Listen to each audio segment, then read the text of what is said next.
Here we go. Little workout routine to do during the Christmas holidays for all our juniors, all the ones who want to stay in shape, get in better shape. Now we start with the stretching, okay? Spider-Man stretch. As you can see, we get the foot close to the hand. We try to reach to the ground with the elbow and breathe out as we stretch. So we try to target the thoracic spine, like the upper back and the hip flexors. Small mobility exercise to start with. Ankle mobility, hip mobility, hip flexors, trying to keep the front heel on the ground, trying to go forward on a diagonal. You can do it 5-6 times, and then stretch the hamstrings. Again, reach out toward the heel, breathe every time you reach, 3 long breaths out, and and go from there. So again, ankle mobility, hip mobility. Mobility exercise, you don't want to hold it for too long, okay? So it's just 2-3 seconds, breathe out, and then move on. And then static stretching, you want to hold it a little bit longer, okay? About 20 seconds, 3 long breath out. And that's how we start the workout, okay? Now warm up with the resistance band. For shoulder health, I try to retract the scapula, okay? So I use as you can see, I try to pull out the chest as much as I can. This is called the T, as I'm doing a letter T with my arms and my trunk. This is a letter M. Again, you want to do about 10 of each, only one set, because it's just as a warm-up. And again, really stress the fact of trying to get the scapulae together in the back of the shoulder, and that is gonna make you pull the chest out. Now 10 letter Y's, J, not J, sorry, Y, just a Y. Okay, so again you have the T, you have the M, and you have the Y, 10, 10, and 10. And now you have this one for the rotator cuff, for the shoulder health. As tennis players, we use a lot of overhead movements. So again, this is external rotation, up, and this is internal rotation. And of course, you want to do it on both sides, 10 and 10, right? It's going fast. Okay. Rope skipping, 3 minutes at least. If you're a pro, you want to do it 3 times, but start with one set of 3 minutes, and that's a good start.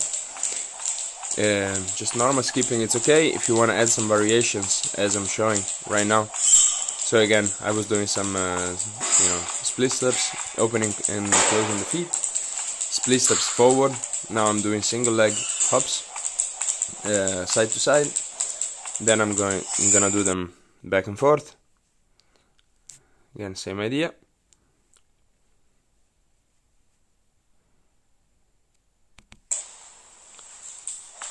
I'm turning the hip switches, so the trunk is staying still. I'm turning the lower body. Then, of course, if you have time, you want to do like some single leg high knees, single leg butt kicks. I'm gonna show later. Again, you can do this without the rope, okay? It's just to be time efficient. This is supposed to be a 10, 15, max 20 minutes workout that you are able to do at home. Alright? Then butt kicks, some coordination. Trying to separate, what one leg is doing, trying to, stay stiff with the ankle. And then, if you want to challenge yourself, get a few double jumps. Yay! Alright. Now, let's move on to the strength side, okay? Now, this is a hip lifts. So basically, as it says, I'm lifting the hip. Now, pay attention on my back foot. Sorry, like the foot that is on the ground is actually, only the heel is on the ground. I'm trying to keep a 90-degree angle with with that foot, so I'm also working the shin muscles a little bit. Again, you can start doing sets of 5 per leg, and but in this case, as we do like a small strength, kind of like strength program, you want to do like 3 sets at least. Okay, so 3 sets in this case of 5. Breathe out as you hold. Again, it doesn't need to be an extreme lift with the hip, just as long as you isolate the glute muscle and really work on the hamstring of the leg. Again, a big inspiration for this kind of like idea of how to organize the physical training is Michael Boyle. I'm gonna link it in the description of the video. And in this case, this is let's say level 2. You can try to learn it. It's called single leg, straight leg deadlift. Now, in this case, I'm doing like sets of 10. So you want to do like, with a small weight on the non-dominant hand. Now, in this case, my right foot is on the ground and I'm holding the weight on the left hand. So you always go crossed. I'm kind of aiming to put the weight down on the inside of the foot. I'm trying to keep as straight as I can with the back leg and my back, and I'm basically isolating the hip movement. Okay, so this is a hip dominant movement. Now please pay attention. The knee, which is on the ground, is not completely straight. Okay, it's a soft knee, so it's just slightly bent. As you can see, it's about 10 degrees. Okay, so you don't want to lock it. But again, this is to work on the, hip dominant exercise. It's not an easy exercise to learn. So again, start with either body weight, or with a very, very small weight. Now again, at this point, another important thing is like, as you go back, if you can see the foot that is lifting right now, okay, you don't want the foot to be looking to the right, okay? You want the foot to look straight down, so that it means you're not opening up the hips as you do this exercise. Okay, so again, I'm really trying to make an effort to keep the back foot toward the inside of the body and not toward the outside. And again, I'm not slamming the weight down. I'm controlling. I'm just barely tapping. But again, you don't have to reach to the ground. Okay, in this case, it's a big kettlebell, so it's there, but it's not necessary to touch the ground with the weight. More important with the form. Okay, so knee on the ground, slightly bent, the leg that is lifting off. Imagine that you want to be as long as possible with you want to extend the body as much as possible, as if you're reaching with the back leg for the back wall. Okay, that's the idea. And again, in this case, you want to do 3 sets of 10 to start with, okay? And then this is just introduction program for the, let's say, the Christmas period. We can go in greater depth about different phases of training, different, a little more advanced situations for physical training. But right now it's just to get a basic introduction to the exercises and trying out some, also in this case, you're working with one leg, you're working on balance, lots of positive with one exercise. Moving on. Now, squats. Again, this is just, I do it usually after the warm-up, just to also warm up the legs. I'm squatting down. I'm trying to keep the arm with the resistance band relatively extended. And, this of course focuses on the legs, but it focuses also on the core muscles. Okay? Core muscles, again, big contribution from Michael Boyle and Gray Cook about the role of the core, how to train the core muscles. In this case, we are trying, not to rotate. Okay, so we are opposing resistance with the core. So that's what we usually do when we hit a tennis ball, when we hit a ball with a baseball bat. It's like, okay, the body is kind of fighting against the forces that are applied, and the trunk's job is not to rotate. Okay, so in this case it's anti-rotation work. I'm squatting down. Again, the form of the squat is not as easy to learn. Okay, some kids, some people might struggle a bit, so again, that could be a topic for further training. For now, just make sure that the heels stay on the ground, that the lower back is tight, and then, you know, it's much easier to kind of fix it and adjust it in person. The next exercise is going to be a little bit easier to isolate, let's say, knee dominant exercises. Okay, so this is a split squat. I'm getting down in a lunge position. In this case I have a dumbbell goblet loading. Okay, so right now the dumbbell is touching my chest on both points. Okay, so I have both at the sternum and, you know, down on the chest. The dumbbell is touching both points in the chest. Now let's back up 1 second. So now in this case I have a slight lean forward. Okay, I'm pushing off the front heel. Okay, so right now the weight is going up from here upwards. Okay, and the back leg is just basically a supporting leg.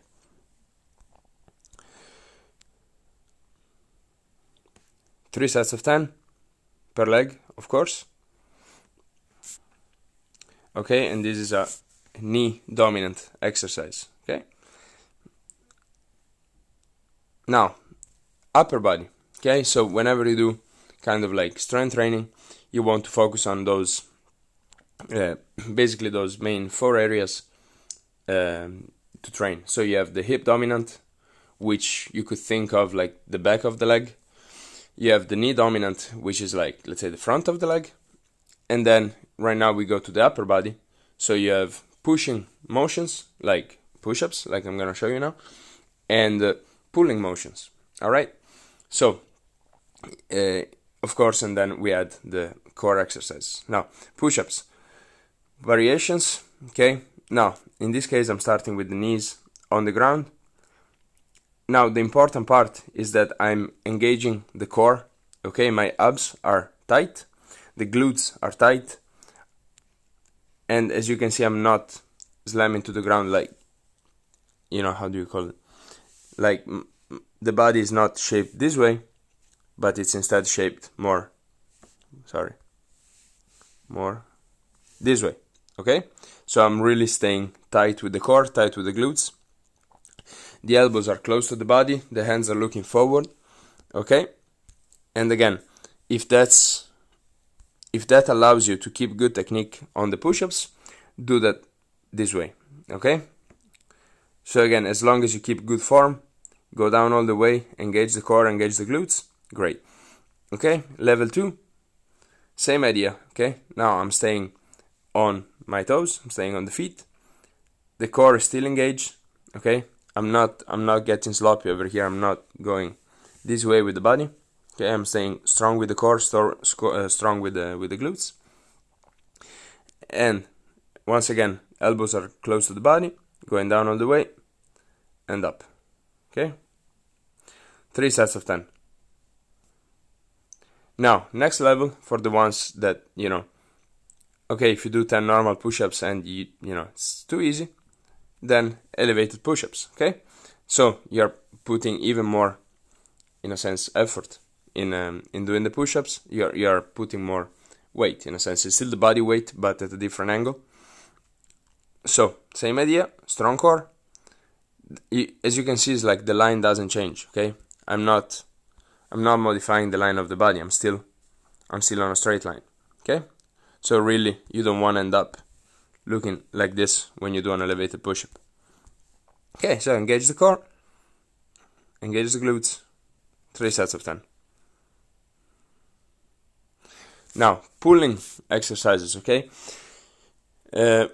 Lots of effort is done toward pushing exercises, lots of push-ups, and usually we forget to work on the on the pulling action. Okay, so again, for sports people, tennis players, it's very important to make sure that we keep healthy shoulders, and for performance, the back side of the body, it's crucial. Okay, so now in this case, I'm doing a single arm pulling action with a resistance band. Of course, if you have access to a gym, you can do it with a cable machine you can load, but again, we are doing a workout at home in this case. So again, now please pay attention. In this case, I'm doing it on one foot, so I'm also working on balance, and in all this, the core is still working, okay, to keep me in check, keep me in balance. So now, as you can see, the hand in this case is looking downwards. Okay, so as I'm reaching toward, like, outwards, my hand is downwards, and now as I'm pulling in, my hand is turning as well. Okay, so I'm basically using my shoulder in the most efficient way possible. Okay, so that's how the shoulder joint is supposed to be working. Okay, again, I'm just saying that in case, like, just for your information, but just make sure that when you do pulling actions and pushing actions, you still have this range of motion available. Okay, so we don't overstress the shoulder joint. Same idea, I have the resistance band in the left arm, and I have my right foot down. Okay, so I'm always kind of diagonally crossing. Yeah, 3 sets of 10 per arm, and that's the pushing exercise for the pulling exercise for the day. All right. Moving on. Great. Now, bonus. Now, as tennis players, as striking athletes, that we want to, strike a ball and use this kind of rotational action in the body. Okay, we can try to train it. We can try to prepare the body for this rotational action with a few exercises. Now again, inspired by that's, I think, Exos came out of it to start with. But usually I do this, or I teach this with the cable machines. Once again, focusing on doing a workout at home with the resistance band. Right now I'm kneeling down. I'm putting my feet on a line, starting away from the body. Now the two main actions you want to do, you want to pull the resistance band to your chest, and then you want to push it downwards and extend. Again, the hips are staying still, the upper body is rotating. Okay, once again, thumbs of the hands are upwards. I'm pulling toward the body, I'm pushing downwards. Okay, pulling toward the body, pushing downwards. Okay, 3 sets of 10 on one side, and of course 3 sets of 10 on the other. Okay, so again, get the feet on a line. Imagine, again, this is step 1. Next step would be staying in a lunge position and doing that, but for now, just to introduce the movement. Okay, do it kneeling down, so it's more like a stability rotational exercise. Okay, so resistance band or cables to the chest, pull down, and so on. Okay, 3 sets of 10.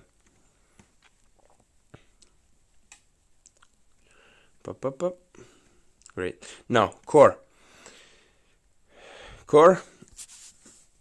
plank, front plank. Okay, so that's one of the function of the core muscles. We have anti-flexion, anti-front flexion. Okay, in this case, we are getting stronger, and we are preventing, like, frontal flexion on the frontal plane from the core muscles.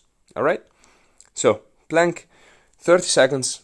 Okay, 3 long breath, like, out, breathe out as slow as you can. You really want to contract the deep core muscles. Same idea as the push-up position. Okay, you don't want to get in a sloppy core position this way. Again, engage the core, engage the glutes.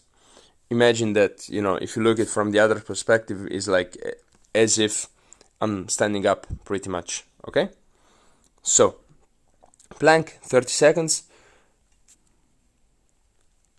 and then for working on the anti-rotation side of, the still on the core function. Now, same idea, same plank position. I'm spreading my feet. Okay, so I have a strong base. I'm engaging the glutes, I'm engaging the core, I'm squeezing everything. Okay, really squeeze, and then keeping the hips as still as possible. I am lifting one hand, breathing out while I do it, and now lifting the other hand. And I do it for 30 seconds. Okay, now the natural tendency is going to be to turn the hips around, and that's what you're working on. Okay, you're working on being as stable as possible with the core. Okay, so that's more of a isometric exercise, but again, that's what the core is supposed to be doing as we do sports. Okay, it's a stability function muscle. Now, side plank. Okay, and again, 30 seconds, breathe out. If you want to work and engage the glutes a little bit, you might want to, raise the upper leg a few times. Again, that's just an extra thing that puts a little bit of extra work in. But again, 30 seconds one side, 30 seconds on the other side. Again, slow breath out as you do the exercise. Squeeze the glutes, squeeze the core, squeeze everything, okay? Like, isometrics are really good if they are done well, okay? So again, you want to keep the position and you want to stay strong with the core.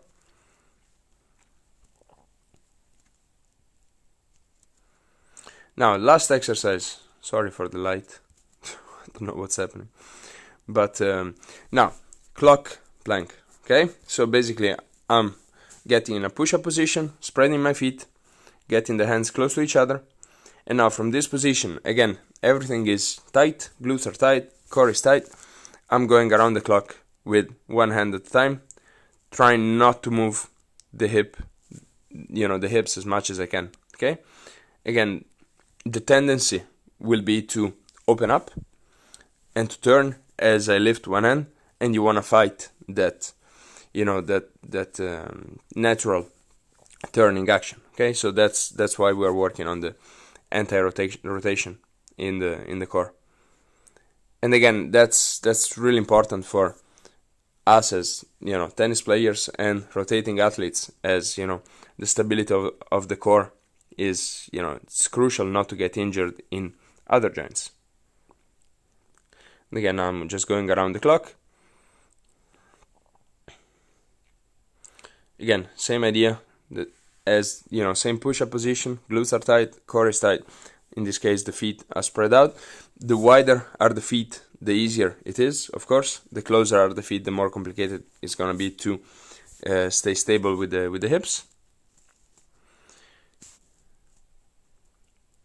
Go around the clock like, one round, back and forth. So again, you can do 12 o'clock, 3 o'clock. No, sorry. But, the way I usually do it is like, okay, I go 45 degrees. So I go front, 45 degrees up, 45 degrees, 90 degrees to the side, 45 degrees down, 180 down, and then I go back with both hands. So it's basically 1, 2, 3, 4, 5 touches each hand. And then I go backwards, okay? So it's 20 touches, I guess. Quick math. I don't know. But, yeah. Now, how do we want to introduce the core within the workout?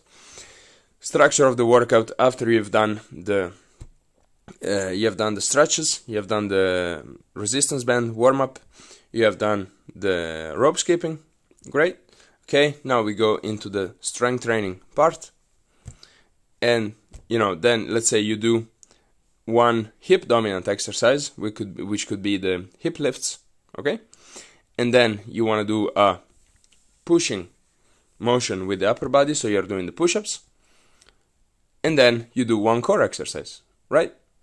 So you have these 3 exercises, and then you repeat the cycle 3 times, Alright?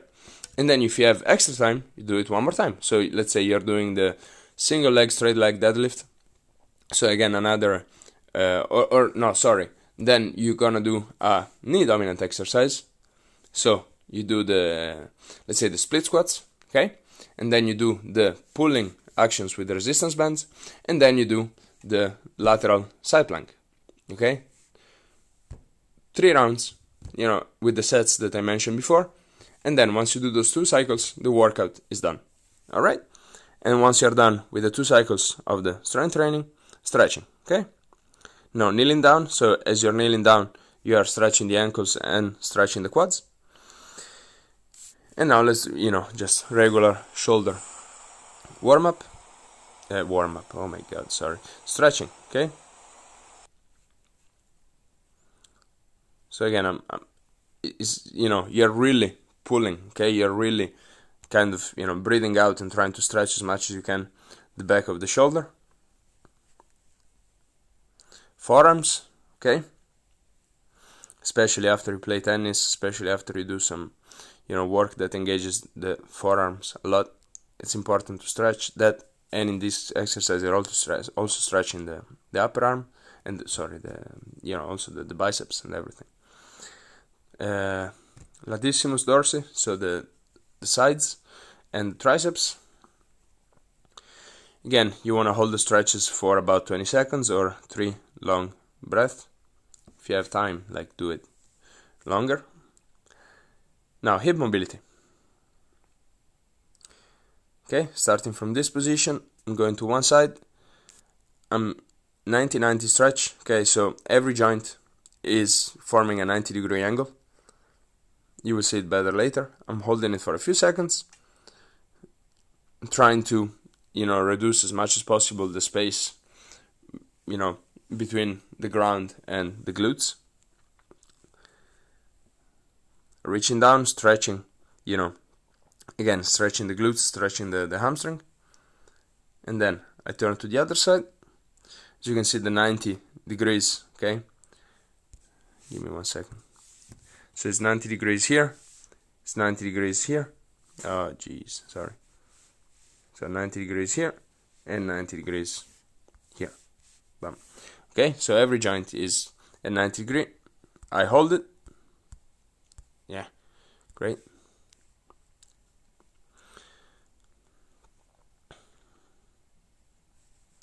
And I go down and stretch, right? Same idea, other side, do it a couple of times. But again, it's important to keep the joints mobile from the start. And then just to finish off, hamstring stretch. Trying to reach for the heel. Switch leg. And done. Okay. Just don't pay attention to the guy in the back. But it's actually a pretty good form. Just don't do it at home. Alright, great. So that's it. Merry Christmas. Have stay in shape, and yeah, take care.